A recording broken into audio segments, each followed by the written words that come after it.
우리가 예루살렘에 도착하자 형제들이 우리를 반갑게 맞아주었습니다. 이튿날 바울은 우리와 함께 야고보를 방문했습니다. 그 자리에는 장로들도 다 모여 있었습니다.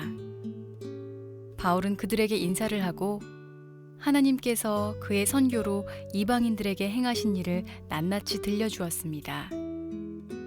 그들은 바울의 말을 듣고 하나님께 영광을 돌렸습니다. 그리고 바울에게 이렇게 말했습니다. 형제님, 아시겠지만 유대인 가운데 신자가 된 사람이 수만 명입니다. 그들은 모세의 율법을 지키는 일에 매우 열성입니다. 그런데 그 유대인들 사이에서는 당신이 이방인들과 어울려 사는 유대인들에게 모세의 율법에서 떠나 자녀에게 할 일도 행하지 말고 유대의 관습도 지키지 말라고 가르쳤다는 소문이 돌고 있습니다. 그러니 어떻게 하면 좋겠습니까? 틀림없이 그들은 당신이 이곳에 왔다는 소식을 듣게 될 것입니다. 그러니 우리가 일러주는 대로 하십시오. 우리 중에 하나님께 서약을 한 사람이 4명 있습니다. 이 사람들을 데리고 가서 함께 정결 의식을 행하십시오. 그리고 형제께서 그들의 머리를 깎는 값을 대주십시오. 그러면 그들이 그대에 대한 소문이 모두 사실이 아니고 그대도 율법을 지키며 살고 있다는 것을 알게 될 것입니다. 이방인 신자들에 대해서는 우리가 이미 그들에게 편지를 써서 우상에게 바친 음식과 피와 목 졸라 죽인 짐승의 고기를 먹지 말 것과 음란한 행동을 멀리할 것을 부탁한 적이 있습니다. 이튿날 바울은 그 사람들과 함께 정결 의식을 행하였습니다. 그런 뒤에 그는 성전 뜰로 가서 정결 의식이 끝나는 날짜와 그날에 각 사람을 위해 예물을 바칠 날짜를 신고했습니다. 자, 우리 하나님 앞에 감사의 박수 올려드리고 하겠습니다. 옆에 있는 분들하고 인사하세요. 해피 버스데이. 우리 생일이니까 축복합니다. 자, 감사합니다. 믿음을 고백합시다. 가슴에 손을 얹고 한번 따라해 주시겠어요? 하나님은 나를 사랑하십니다. 나는 그 사랑 안에 있습니다. 하나님은 오늘 나에게 말씀하실 것입니다. 그 말씀에 능력이 있습니다. 그 말씀에 생명이 있습니다. 나의 마음을 하나님께 열겠습니다. 나의 생각을 예수님께 집중하겠습니다. 들은 만큼 변합니다. 들은 만큼 행복해집니다. 3년 동안 눈물로 목회했던 에베소 교회 장로들과 바울이 마지막 작별 인사를 나눕니다. 바울도 예루살렘으로 돌아가면 큰 환란이 기다리고 있다라고 하는 것을 알았고 장로들도 성령의 계시로 그것을 알고 있었습니다. 사랑하는 사니까 당연히 만류하겠죠. 그러나 만류하는 장로님들 앞에서 사도 바울은 하나님의 은혜의 복음을 전하는 일, 주께 받은 바로 그 사명, 그것을 마치려 하는데 나의 목숨이 소중한 것으로 여기지 아니한다라고 고백하며 예루살렘을 향해서 나아갑니다. 아마 에베소 교회의 장로들은 사도 바울의 그런 신앙의 고백을 들으면서 마음이 숙연해졌을 것입니다. 물론 우리도 마찬가지입니다.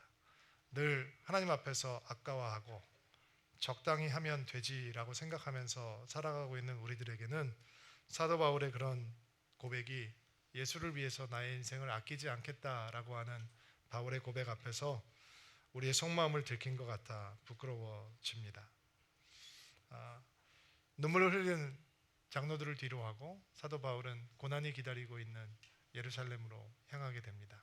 그의 손에는 뭐가 들려있는지 아세요? 헌금이 들려져 있습니다. 누가 보내준 헌금이죠? 수많은 이방 교회들이 가난과 기근으로 고생하고 있던 예루살렘에 있는 성도들을 향해서 헌금을 해준 구제헌금이 바울의 손에 들려 있습니다. 17절 18절 말씀, 예루살렘으로 향해서 사도 바울이 형제들을 만나 인사하는 장면인데 같이 한번 읽어볼게요. 17절 18절 시작. 우리가 형제들이 우리를 반갑게 맞아 주었습니다. 이튿날 바울은 우리가 함께 야고보를 방문했습니다. 그 자리에는 다른 장로들도 다 모여 있었습니다. 자, 바울이 로마서에서 그가 예루살렘으로 향한다라고 얘기를 하고 거기에서 구제 헌금을 전달한 다음에 내가 너희들 로마에 있는 당신들을 방문하기를 바란다. 그리고 당신들과 함께 당신들의 도움으로 스페인까지 선교하기를 바란다라고 하는 편지를 써요. 로마서 15장 내용인데 거기에 보면 이런 기도 제목이 나와요. 예루살렘에 있는 성도들이 당신들이 보내주었던 이 선교 헌금을 받을 수 있도록 기도해 주십시오. 그러니까 지금 우리가 알지 못하는 그런 미묘한 상황들이 예루살렘 교회에 벌어지고 있다라고 하는 것을 사도 바울도 직감적으로 들어서 알고 있었던 것 같아요. 어느 정도의 심각한 상황이냐면 그 헌금을 안 받아줄 수도 있는 상황. 성도들이 희생하며 고생하며 사랑의 구제 헌금을 보내주었는데도 불구하고 막상 그 헌금을 받는 예루살렘에 있는 성도들은 그것을 안 받아줄 수 있는 상황이 생길 수도 있다라는 것을 감지하고 있던 바울이 그들이 헌금을 받아줄 수 있도록 나와 함께 기도해 주십시오 라고 얘기를 하는 거예요. 도착했어요. 이는 예루살렘의 교회에 있는 성도들이 반갑게 맞아 주었어요.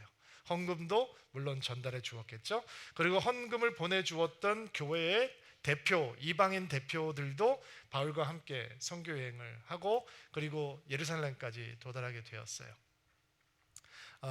근데 사도 바울이 그들을 만나서 인사하고 헌금을 전해준 다음에 이제 그가 하고 싶었던 얘기를 시작을 해요. 19절 말씀입니다. 같이 한번 읽어볼게요. 시작. 바울은 그들에게 인사를 하고 하나님께서 그의 선교로 이방인들에게 행하신 일을 낱낱이 들려주었습니다. 바울의 선교 보고가 시작이 되는 거예요. 인사를 하고 그리고 바울의 선교 이 설교가 시작이 되는 거죠. 바울이 할 얘기가 많은 사람이에요. 여러분 바울이 설교 길게 하는 사람인 거 아세요? 한 번은 너무 길게 해가지고 어떤 사람이 창문에 앉아 있다가 졸다가 떨어져서 죽었어요. 근데 사도 바울이 가서 기도하고 살려줬죠. 오늘 조심은 안 돼요. 저는 못 살려요. 너무 얘기할 거리가 많은 사람이기 때문에 예수에 대해서 얘기를 하기 시작하고 복음에 대해서 얘기를 하기 시작하면 멈출 줄 모르는 사람이에요. 근데 선교 보고는 얼마나 할 얘기가 많겠어요. 여러분 기억하시나요? 지금까지 우리가 사도 바울이 걸어왔던 여정을 보았죠. 여러분 돌 맞아서 죽을 뻔하기도 하고요. 누가 바구니에 내려서 성 밖으로 내려져가서 겨우 도망을 가기도 하고요. 가는 곳마다 폭동이 일어나고요. 가는 곳마다 매맞고요. 감옥에 갇히기도 하고요. 별의별 일들이 많이 있었어요. 사도 바울이 얘기를 시작하면 침을 튀기고 얼굴이 상기가 돼서 얘기를 많이 했을 거예요. 그런데 성경을 보면 사도 바울은 자기의 고생담이나 자기의 수고나 자기의 모험담으로 선교 보고를 했다라고 얘기하지 않고 이방인들에게 하나님께서 행하신 일을 낱낱이 들려주었다라고 얘기를 하고 있어요. 사도 바울이 무슨 얘기를 했다고요? 하나님께서 행하신 일을 얘기했다고요. 자, 오늘 우리 생일이에요. 저는 우리 교회가 이런 교회가 되기를 주의 이름으로 축복합니다. 드림인들이 오직 하나님께서 행하신 일들을 증거하는 성도가 되기를 바랍니다. 자칫 잘못하면 간증이 자랑이 되고 자기 과시가 되기 쉽잖아요. 상상해 보세요. 사람들을 모아놓고 사도 바울이 야 내가 돌 맞았는데 피가 철철 났어. 근데 내가 예수 이름을 불렀다는 거 아니야. 내가 감옥에 갇혔어. 매를 맞았어. 내가 찬양을 하니까 막 옥문이 흔들리다고. 그래서 내가 더 크게 불렀지. 막 이런 얘기를 한 게 아니라 하나님께서 이방인들을 위해서 어떤 일을 하셨는지 그는 증인이 되었다라는 거예요. 여러분들 삶 속에서 위대한 사건이 일어나게 되기를 바랍니다. 기적도 있고 표적도 나타나고 놀라운 능력이 있기를 바랍니다. 그런데 우리가 드러낼 분은 누구예요? 오직 예수 그리스도. 내가 1등 했어요가 아니고 하나님께서 하신 일을 증거할 수 있는, 내가 승진했어요가 아니고 내가 이렇게 많이 갖게 됐어요가 아니고 내가 이렇게 영향력을 갖게 되었어요가 아니고 우리는 하나님께서 행하신 일을 증거할 수 있는 성도요 교회가 되기를 주의 이름으로 축복합니다. 저희 교회가 6년 되었습니다. 목사님 여기까지 어떻게 오게 되셨습니까? 오직 하나님의 은혜입니다. 여호사 목사님 오늘 겸손한 척 하시네. 천만의 말씀입니다. 저도 자랑할 게 좀 있으면 좋겠습니다. 근데 신목사와 제가 서울드림교회를 개척하고 이런 얘기를 많이 나누었습니다. 단 한 명의 성도도 우리 마음대로 데려올 수 없었습니다. 여기서 제가 전화해서 우리 교회 나오신 분 계신가요? 창립 예배를 할 때 우리는 단 한 사람에게도 전화할 수 없었습니다. 안 했습니다. 11월 14일 날 2009년 밤중에 신목사와 제가 사무실에서 문을 닫아놓고 서로에게 이런 얘기를 했습니다. 내일 실망하지 마. 사람들 많이 안 올 거야. 그렇지만 하나님께서 꿈을 주시니까 그 꿈을 하고 나가면 괜찮을 거야. 그런데 우리 부목사님들이 실망하면 안 되는데, 성도들이 너무 조그맣다고 소심해지면 안 되는데, 그리고 저와 신목사는 청소년 아이들을 키우고 있는 아빠였기 때문에 우리 애들이 실망하면 안 되는데 라는 얘기를 했습니다. 그리고 서울드림교회가 여기까지 왔습니다. 다 주의 은혜입니다. 신목사가 한 거 하나도 없습니다. 여호사 목사가 한 거 하나도 없습니다. 오직 주께서 하셨습니다. 우리는 모르는 사이인데 서울 드림교회 때문에 만나게 되었습니다. 그리고 우리는 서울 드림교회가 되었습니다. 하나님께서 행하신 일만 증거할 수 있는 여러분들이 되기를 바랍니다.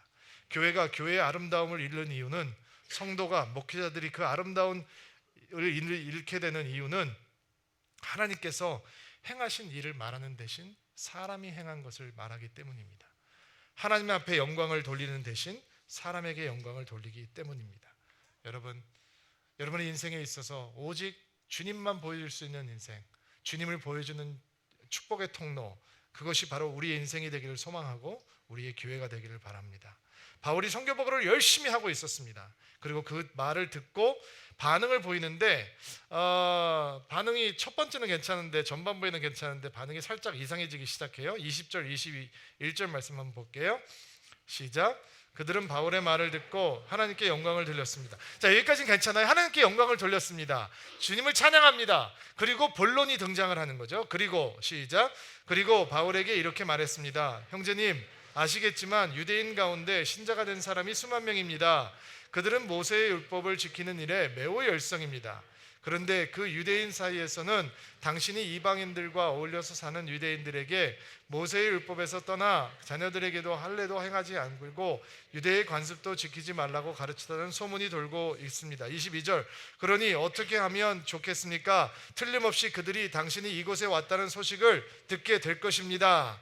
이게 무슨 얘기냐면, 바울이 매 맞고 옥에 갇히고 못 먹고 굶주리고 풍토병 걸리고 눈이 다 망가지고 별의별 고생을 다 하고 예수의 복음을 위해서 아시아 지역과 마게도니아 지역과 아가야 지역과 다 다니면서 복음을 증거하고 있는데, 예루살렘 교회에 있는 성도들이 바울의 일에 대해서 뭐라고 얘기를 하고 있냐면, 그 사람이 율법도 안 지킨대, 사람들한테 할례로 받지 말라 그러는데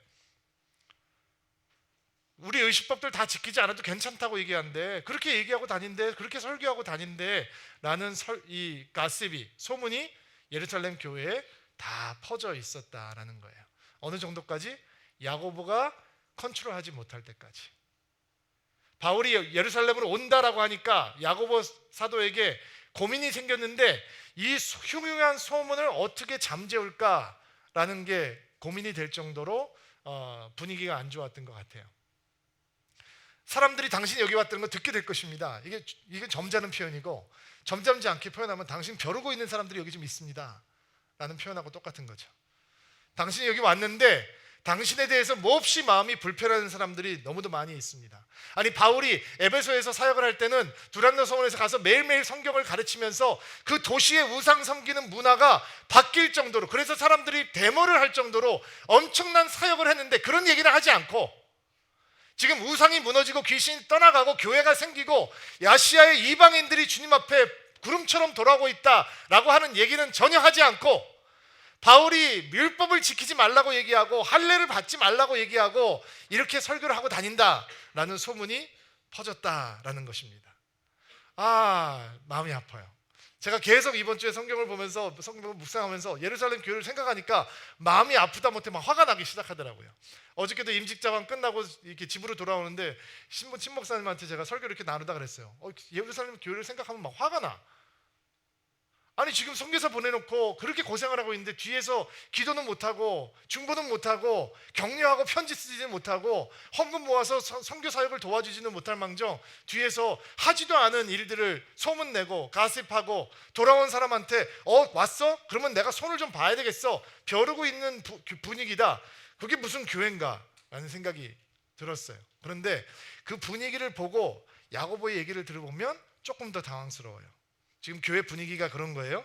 20절 다시 보세요. 형제님, 아시겠지만 유대인 가운데 신자가 된 사람이 수만 명입니다. 야고보 사도 얘기예요. 이게 무슨 얘기예요? 예루살렘 교회가 지금 수만 명이 모이는 대형 교회가 됐다는 거예요. 그렇죠. 처음부터 대형 교회였으니까 베드로가 설교했을 때 3,000명 세례받고, 그 다음에 설교했을 때 5,000명 구원받고, 단번에 메가처치가 돼버렸잖아요. 그 사람들이 스데반이 순교한 다음에 흩어졌지만 그 다음에도 또 제자가 된 사람들이 수만 명이 됐다라는 거예요. 그런데 야고보가 그 수만 명의 성도들에 대해서 뭐라고 묘사를 하고 있느냐? 20절 다시 보세요. 수만 명입니다. 그들은 뭐를 열심히 지키는 사람들입니다. 모세의 율법을 지키는 데 매우 열심입니다. 여러분 생각해 보세요. 예수를 믿는다는 건 뭐냐? 유대인으로서의 종교 배경, 민족적인 배경, 문화적인 배경을 떠나서 예수 그리스도라고 하는 사건 속으로 들어오는 거죠. 여러분 예수 믿기 전에 다른 거 믿으셨어요. 다른 걸 신봉했어요. 근데 예수를 믿는다는 건 그것을 벗어버리고 새로운 역사 속으로, 새로운 릴레이션십 속으로, 새로운 하나님과의 커넥션으로 들어오는 거예요. 그런데 수만 명의 성도들이 모여있는 예루살렘 교회를 목회하고 있는 야고보가 자기의 성도들에 대해서 뭐라고 얘기하고 있냐면, 나에게 수만 명 성도들이 있습니다. 근데 그들이 십자가를 사랑하는 사람입니다. 복음을 신뢰하는 사람입니다. 예수의 열정이 있는 사람입니다 라고 얘기하지 않고 뭐라고 얘기하고 있어요? 율법을 지키는 일에 열정이다 라고 얘기하고 있어요. 교회가 위기예요? 아니에요? 교회가 위기예요? 아니에요? 여러분 불과 20년 전에 예루살렘 교회가 어땠는지 기억나세요? 우리가 처음 교회가 태어났을 때, 처음 하나님의 의도로 교회가 생겼을 때 예루살렘 교회가 어떤 모습이었는지 여러분 기억하세요? 여러분 하나님께서 예수님이 떠난 자리에 돈이 세상을 변화할 수 있다고 믿으셨다면 기업을 먼저 세우셨을 것이고, 교육이 먼저 세상을 변화할 수 있을 거라면 학교를 세우셨을 것이고, 권력이 세상을 변화할 수 있을 거라고 믿었다면 정치 단체를 세우셨겠죠. 근데 예수님이 떠나신 자리에 하나님께서는 뭐를 세우셨어요? 교회를 세우셨어요. 왜요? 교회가 예수님이 떠난 자리에 예수라고 하는 소망을 보여줄 수 있는 유일한 공동체예요. 그리고 그 교회가 생긴 다음의 모습을 사도행전 2장 42절부터 47절까지 말씀이 우리에게 보여주죠. 한번 읽어볼까요? 시작. 사람들은 사도들의 가르침을 받으며 서로 교제하고 빵을 나누어 먹고 기도하는 일에 힘썼습니다. 사도들을 통해 많은 기적과 표적이 나타났습니다. 그러자 모든 사람들에게 두려운 마음이 생겼습니다. 믿는 사람들은 다 함께 모여 물건을 공동으로 사용하였습니다. 그들은 재산과 모든 소유를 팔아서 필요한 사람들에게 나누어 주었습니다. 그들은 날마다 한 마음으로 성전뜰에 모였습니다. 그리고 집집마다 돌아가며 함께 모여 기쁘고 순수한 마음으로 식사를 같이 하였습니다.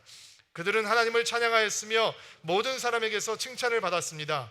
주님께서는 구원받는 사람을 날마다 늘어가게 하셨습니다. 첫 예루살렘 교회의 모습이에요. 함께 모여서 말씀을 배우고 말씀을 받고 말씀을 선포하고 구원받는 자가 날마다 늘어가고, 그들의 삶은 능력과 기적으로 충만했고, 그들은 한 마음으로 서로 사랑하고 같이 있는 것을 나누었었고, 그들은 기쁜 마음으로 떡을 떼고 성찬을 나누고 기도하고 하나님을 찬양하고, 세상은 그들을 칭찬했단 말이죠. 20년이 흘러갔어요. 그리고 우리가 알고 있는 예루살렘 교회가 변질해 가고 있었어요. 너무 마음이 아프죠. 한때 성령 저렇게 충만했던 교회가 갑자기 시간이 흐른 다음에 우리가 이해할 수 없는 모습으로 변해버렸어요. 여러분 저 모습을 기억하셔야 돼요. 그들에게는 타협하지 않는 복음 선포가 있었어요. 여러분 베드로가 잡혀서도 복음을 선포하죠. 오순전날 겁없이 설교해요. 사내들인 공회 앞에서 재판을 받으면서도 베드로는 복음을 얘기했어요. 스데반 집사는 돌에 맞아 죽는 상황까지도 예수 그리스도의 복음, 십자가, 부활을 얘기했어요. 초대교회는 타협하지 않는 복음 선포가 있었어요. 근데 지금 예루살렘 교회는 복음을 얘기하는 대신 율법을 얘기하고 있어요. 이방인 선교가 진행되고 하나님께서 날마다 구원받은 자를 더하게 하는데도 불구하고 그것에 대해서는 얘기하지 않고, 그들은 사도 바울이 율법을 지키지 말라고 그랬다는 것에 흥분하기 시작해요. 그것은 소문이에요. 확인하고보지도 않은 상황이에요. 그러나 누구도 확인하려고 하지 않았어요. 그들은 흥분하고 분노하고 그들 마음 입술에는 가십이 가득했어요. 자, 복음을 놓치는 순간 교회는 이렇게 변하는 거죠. 초대교회 첫 예루살렘 교회는 타협하지 않고 가르침을 받고 영적으로 성장하는 것에 헌신되어 있었어요. 그들을 함께 떡을 떼고 기도하는 일에 힘쓰고 말씀을 나누고 그냥 교회를 다니는 것이 아니라 일원이 되는 것이 아니라 그들의 마음은 예수 안에서 그리고 예수를 향해서 자라나고 있었어요. 근데 바울이 돌아왔을 때는 그들의 입술 가운데는 기도 대신 불평이 넘쳤고 예배 대신 비난하고 분노했어요. 알지 못하면서 바울 오기만 해봐라 벼르고 있는 사람도 분명히 있었을 거예요. 여러분, 성도들이 성장하는 마음을 놓치는 순간 교회는 흔들리는 거예요. 저희 교회 목사님들이 목요일날마다 공부해요. 여러분들 성경 공부 시켜드리려고 공부를 시작을 했는데 한 학기 동안 지금 한번 모였을 때 5시간, 6시간씩 공부를 합니다. 결석하면 보강까지 해야 합니다. 강사는 외부에서 장로님들이 오셔서 강의를 해주십니다. 굉장히 힘들게 지루하게 하고 있어요. 여러분 기대하세요. 여러분들은 그렇게 지루하게 안 해드릴 테니까. 제가 감동받은 건 그 교재를 가서 쓰기 위해서 훈련을 받아야 되는데 신목사님하고 대화를 하다가 제가 깊은 감동을 받았어요. 우리 부목사님들, 교육자들 전부 다 젊은 교육자들 훈련 받게 하자라고 얘기를 하니까 신목사님이 그러시는 거예요. 그럼 우리도 받아야 되지 않을까? 저희는 이전 교회에서 다 했어요. 근데 본인도 또 우리도 받아야 되지 않을까? 여러분, 여러분의 담임 목사들이 이렇게 훈련 받고 싶어해요. 여전히. 여러분 이전 교회에 있을 때 많이 훈련 받으신 분들도 있죠? 계속 받으세요. 아멘 하세요. 이전 교회에서 임직 받으신 분들도 있죠? 장로님들도 계시고 권사님들도 계시고 또 집사님들도 계실 거예요. 근데 서울 드림교회 와서는 계속 배우세요. 주님 앞에 설 때까지 계속 말씀으로 무장하세요. 멈추지 마세요. 멈추는 순간 성도들은 흔들리기 시작하는 것이고 우리의 기도가 불평으로 변하게 되고 우리의 찬양이 남을 정죄하는 말로 변하게 되고 우리가 말씀으로 충만해져 채워지고 훈련하는 것을 멈추는 순간 우리는 그리스도의 장성한 분량까지 자라는 사람이 아니라 경건의 모습만 있고 경건의 능력은 잃어버리는 사람이 되는 것입니다. 어떤 교회는 가면 성도들이 늘 불편하고 불만한 교회가 있고 어떤 교회는 가면 성도들이 은혜를 말하고 서로를 응원하고 격려하는 교회가 있어요. 여러분 어느 교회가 되시겠습니까? 여러분 교회는 건물이 아닙니다. 교회는 사람입니다. 여러분 교회는 목사가 아닙니다. 교회는 성도들의 모임입니다. 여러분 어떤 교회가 되시겠습니까? 그리스도의 장성한 분량까지 성장하기를 타협하지 아니하는 여러분들 되기를 바랍니다. 여러분 말씀 배우시고 말씀 읽으시고 제가 복음의 학신반 들어가서 간증을 듣다가 어떤 성도님 한 분이 그냥 평범한 집사님이세요. 우리 이 드림키즈에서 성경 말씀 읽어주는 아빠 선생님이 계시는데 그분이 성경 5독을 했다나 6독을 했다나 이런 얘기를 하시는 거예요. 목사로서 너무 기뻐요. 제가 처음 교회 시작했을 때 성경 1독 했다는 사람 한 명도 만나보지 못했어요. 근데 평신도들이 이제 성경 5독 했다 6독 했다라는 얘기가 나오는 거예요. 여러분 매년 이런 사람들이 이런 간증들이 늘어가게 되기를 주의 이름으로 축복합니다. 오늘 우리 생일 기념하면서 오늘 결정하시길 바랍니다. 여러분 끊임없이 배우고 끊임없이 훈련하고 끊임없이 말씀을 먹고 기도하고 성장하는 인생이 되겠다라고 결정하시기 바랍니다. 목사님 시간이 없어서요. 여러분 그런 얘기 하지 맙시다. 시간이 없다면 잠 줄입시다. 시간 없다면 취미생활 포기합시다. 시간 없다면 사회생활도 좀 희생합시다. 주님 더 알아가기 위해서 주님으로 더 충만해지기 위해서 무늬만 크리스찬이 아니라 속까지 크리스찬이 되기 위해서 교회 다니는 사람이 아니라 그리스도의 제자가 되기 위해서 복음의 능력을 가진 사람들이 되기 위해서 우리 시간 없다고 핑계하지 말고 주님 앞에 성장하기로 결단하는 여러분들 되기를 주의 이름으로 축복합니다. 첫 예루살렘 교회는 타협하지 않는 공동체에 대한 헌신이 있었어요. 그러니까 지갑을 여는 거죠. 사랑하니까 지갑을 여는 거예요. 헌금을 하는 사람도 뽐내지 않고 그 헌금의 혜택으로 구제를 받는 사람도 초라하지 않아요. 왜? 공동체니까 누구도 자랑하지 않아요. 그런데 바울이 그 교회로 돌아왔을 때는 헌금을 받으면서도 고마워할 줄도 모릅니다. 굶고 있는 예루살렘 교회에 이방 성도들이 부자에서 헌금한 거 아닙니다. 여러분 빌립보 교회 같은 경우는 몹시 가난한 교회였습니다. 근데 그들이 자기 것 먹지 않고 입지 않고 보내준 헌금입니다. 그들이 눈물을 흘리면서 바울에게 부탁한 헌금입니다. 그것을 받고 이방 성도들 위해서 기도하고 감사한 마음은 전혀 없습니다. 그들의 마음은 이 이방 사람들 그들과 어울려 다니고 있는 바울이 율법을 안 지켜도 된다라고 얘기했다고 하는 헛소문에 마음이 빼앗겨 있었습니다. 어떻게 하면 되나요? 저 같으면 참기 힘들 것 같아요. 정말 저 이렇게 오해를 당하면 못 견딜 것 같아요. 누가 그런 얘기를 합니까? 형님 데리고 와. 삼자 되면 누가 그런 얘기 데리고 와. 내 앞에 와서 하라 그래. 누가 내가 그런 얘기 들은 사람이 있으면 와보라 그러세요 라고 얘기를 할 것 같아요. 사도 바울은 하나님 예수 그리스도의 흔적을 가진 사람이잖아요. 저는 이런 얘기를 들으면 매 맞을 때는 눈물이 안 나도 지금 고향 돌아왔는데 홈철치를 돌아왔는데 자기를 응원해주고 박수치고 격려해주지는 못할 망정 당신이 저 선교 다니면서 율법 안 지켰다고 했다며 왜 그랬어? 라고 하는 오해를 받을 때 정말 옷을 벗고 자 이거 흉터 보여? 이거 돌 맞은 거 이거 빌립보 감옥에서 매 맞은 거 이거 사슬에 묶여있던 흉터 너 있어? 없지? 나 바울이야! 라고 소리를 지를 것 같아요. 까불지 마! 예루살렘 벗어보지나 보지도 못한 것들이 목숨을 걸고 선교하는 나한테 뭐라고? 하고 소리를 지를 것 같아요. 근데 바울은 여호사 목사가 아니었어요. 정말 성질 날 것 같아요. 야고보가 뭐라 그런지 아세요? 마음이 너무 걱정이 돼서 형제님 내가 대안을 제시하겠습니다. 그 대안이 뭐냐? 이게 성령의 지혜가 아니고요.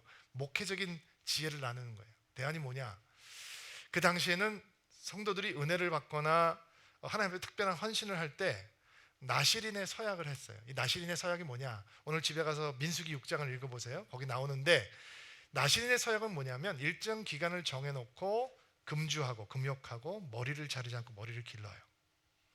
그리고 일정 기간이 끝나면 나의 서약이 끝났다라고 하는 표시로 머리를 자르고 하나님 앞에 제사를 드리고 그 헌신에 대한 감사를 마무리하는 거예요. 근데 제사를 드리면 짐승을 사야 되거든요. 양이 3마리가 필요해요. 그러니까 이 나실인의 서약을 하고 그 서약 기간이 지나고 머리를 자르고 그 서약을 완수하려면 돈이 드는 거죠. 근데 가난한 사람은 서약을 해놓고 양을 살 수 있는 돈이 없거나 머리를 자를 수 있는 돈이 없기 때문에 서약을 마무리를 못하는 거예요. 그러니까 야고보가 자기 교회에 그렇게 돈이 없어서 서약을 완수하지 못하는 정결 이식을 하지 못하는 사람이 4명이 있는데 바울한테 이런 얘기를 하는 거죠. 그럼 바울 형제가 그 사람들이 정결 예식을 할 수 있도록 비용을 지불해라. 그러면 이게 홍보용 대외 홍보용 행동인 거예요. 그러면 소문이 날 거다. 바울이 정결 의식을 행했다. 정결 의식을 하지 못하는 사람들에게 돈을 대줘서 율법을 지킬 수 있게 해줬다. 그러면 돌아다니고 있던 그 소문들, 그 소문들이 잠잠하게 될 것이다. 이렇게 얘기를 하는 거예요. again, 제가 바울이라면 아니 나보고 뭐를 하라고? 나 그렇게 한 적 없어 라고 열을 낼 것 같아요. 근데 바울이 진짜 놀라운 사람이에요. 26절 말씀 한번 보시겠어요? 26절 시작.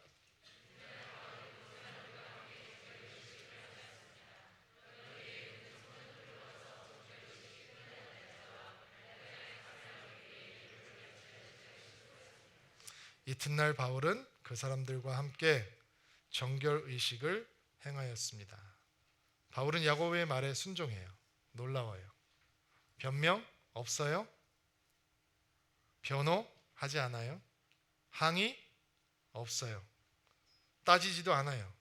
바울이 성격이 대단한 사람인데 베드로도 바울에게 야단 맞았던 사람인데 감옥에 갇히면서도 그의 열정을 버리지 않고 큰소리 빵빵 치던 사람인데 이런 야고보의 요구에 그저 순종해요. 그들의 비용을 대주고 정결 의식을 행하죠. 왜요? 왜 그런 걸까요? 여러분 바울이 지금 왜 예루살렘에 와 있죠? 헌금 전해주기 위해서인가요? 아닌 거 아시죠? 헌금을 전달하고 어디를 가기 원했어요? 로마를 가기 원하는 거예요. 로마에 왜 가기 원하는 거예요? 로마 교회와 함께 땅끝 스페인을 가기를 원했던 거예요. 사도 바울이 예루살렘으로 들어가지 말라라고 만류하는 성도들을 향해서 뭐라고 얘기하죠? 주 예수께 받은 사명, 주 하나님의 은혜의 복음을 전하는 일을 마치려 함에 나는 내 목숨이 나의 인생이 아깝지 않다라고 얘기했어요.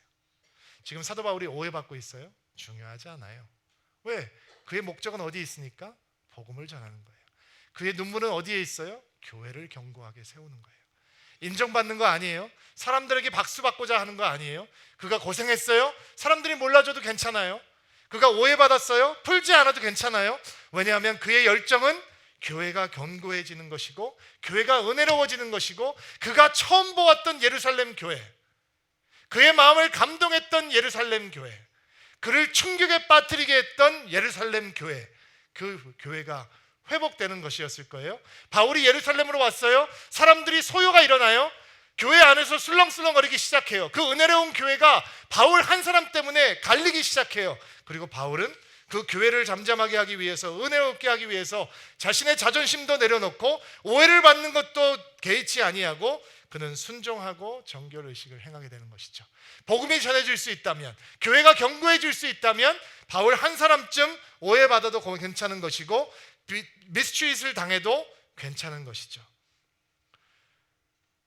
교회 6번째 생일에 하나님께서 우리에게 주시는 메시지입니다. 여러분, 변하지 않는 교회가 되시기를 주의 이름으로 축복합니다. 저희에게 첫 주보가 김동원 장로님께서 페이스북에 올려주셨다는 얘기를 들었습니다. 작은 씨앗이 하나 풀 칼라로, 그때는 첫 주만 칼라라고 그 다음에는 흑백으로 돌아갔다라고 생각을 했는데요. 그 주보를 보았던 우리 교회 성도가 아니고 다른 교회 성도님께서 저희 교회 교인이 10,000명이 될 때까지 주보는 제가 하겠습니다 해서 아직도 그분이 주보를 제작해주고 계세요. 모르셨죠? 하나님께서 우리에게 주셨던 첫 마음, 건물이 아니라 교회가 되겠다고 하는 마음, 사람이 많이 모이는 공동체가 아니라 세상을 감동케 하는 예수의 공동체가 되겠다고 하는 그 마음, 여러분 그 교회가 되어주시기를 주의 이름으로 축복합니다. 시간이 흘러가도 변하지 않는 교회, 예수를 말하기를 멈추지 않는 교회, 예수님을 향한 열정이 소멸되지 않는 교회, 예수님을 향한 성장이 멈추지 않는 교회, 예수를 전하는 것을 멈추지 않는 교회가 될 수 있다면 우리는 하나님 앞에 언젠가 칭찬 들을 수 있는 교회가 될 줄로 믿습니다. 하나님께서 6번째 생일에 주시는 2번째 메시지는 교회를 위해서라면, 복음을 위해서라면 내가 낮아지고 내가 겸손해지고 내가 나의 자존심을 버리는 것도 망설이지 않는 여러분들 되기를 주의 이름으로 축복합니다. 한번 따라해 주시겠어요? 나는 별로 중요하지 않다. 예수를 믿는다고 하는 건 그거는 따라하는 게 아니었는데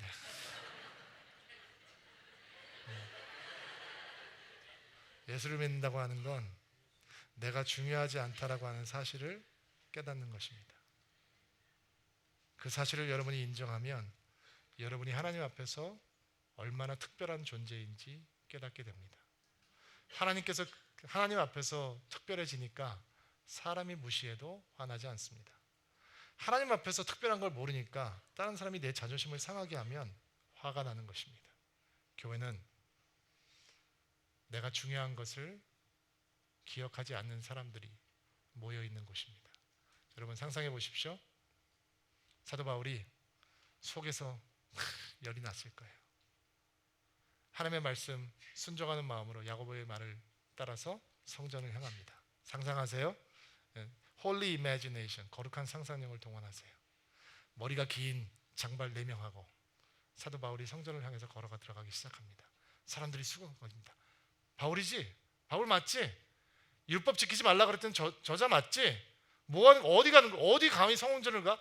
내가 손 보려고 그랬어. 오면 들으라고 얘기를 했을 것입니다. 여러분 교회는 그런 곳입니다. 그런 사람들도 교회에 있습니다. 바울은 대꾸하지 않습니다. 성전에 들어갑니다. 성전을 바라봅니다. 그의 마음은 뜨거워집니다. 교회에 대한 실망으로, 교회에 대한 좌절로 차 있는 것이 아니라 사도 바울은 그 4명과 정결의식을 행하러 성전을 들어가면서 그의 마음은 두근거리기 시작합니다. 왜요? 그는 처음부터 예루살렘에 왔을 때 로마를 보고 있는 것입니다. 스페인을 보고 있는 것입니다. 그는 중요하지 않았습니다. 예수 그리스도의 복음을 증거할 수 있다면, 땅끝까지 예수 그리스도의 교회를 세울 수 있다면 그는 돌을 맞아도 괜찮고 오해를 들어도 괜찮은 것입니다. 여러분, 바울의 그 마음을 통해서, 그런 마음을 통해서 예수 그리스도의 교회는 세워지는 것입니다. 서울 드림교회 사랑하는 드림인들, 여러분 가운데 그런 마음이 충만해져서 여러분을 통해서 변하지 않는 하나님의 교회가 온전히 세워지는 은혜가 있게 되기를 주의 이름으로 축복합니다. 자, 한번 일어나시겠어요?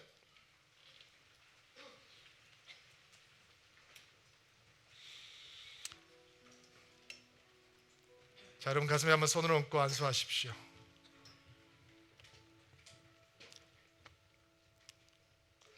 하나님, 가슴에 손을 얹고 기도하는 드림인들마다 성전을 향하여 정결 예식을 행하러 가는 바울의 마음이 될 수 있도록 도와주옵소서. 변호할 수 있는데 변호하지 아니하고, 항의할 수 있는데 항의하지 아니하고, 소리 낼 수 있는데 소리 내지 아니하고, 복음을 위해서, 교회를 위해서 낮아지고 내려놓고 겸손한 사람들이 되어갈 수 있도록 도와주옵소서. 서울드림교회 6번째 생일날 가슴에 손을 얹고 기도하는 드림인들이 하나님 변하지 않는 교회를 세워가는 하나님의 사람이 되게 하옵소서.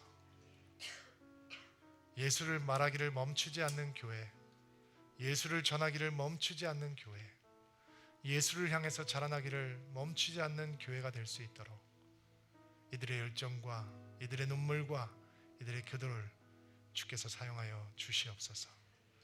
우리가 교회 되게 하심 감사합니다. 우리는 연약합니다. 여전히 부족합니다.